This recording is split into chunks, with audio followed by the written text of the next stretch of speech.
आज वर्षानगर मित्रमंडळाच्या सर्व कार्यकर्त्यांनी जमून सर्व ज्येष्ठ आणि कार्यकर्त्यांनी हे जे शेणीदान करण्याचा उपक्रम केलेला आहे, ह्यासाठी मी आज एक सामाजिक कार्यकर्ता नाही, या मंडळाचा कार्यकर्ता म्हणून या ठिकाणी आलेलो आहे. आणि त्यांचं कार्य असंच राहू दे, हे फक्त वर्षानगर करू शकते. आणि वर्षानगरातली ज्येष्ठ नागरिक आणि सर्व ज्येष्ठ आपले कार्यकर्तेच करू शकतात.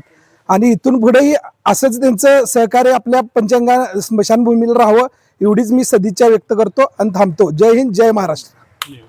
पूर्वी ब्लड प्रेशर, मधुमेह, बायपास झालेले अथवा सांगितलेले, तसेच दम लागणे, छातीत दुखणे, पायावर सूज अशी लक्षणे असणाऱ्या रुग्णांवर खात्रीशीर उपचार करणारे, सोबतच मेडिकल इन्शुरन्सचा लाभ देणारे NABH नामांकन प्राप्त कोल्हापुरातील पहिले आयुर्वेदिक हॉस्पिटल डॉक्टर विजय बांगर यांचे माधवबाग, ताराबाई पार्क, कोल्हापूर. संपर्क 80 55 84 67 77.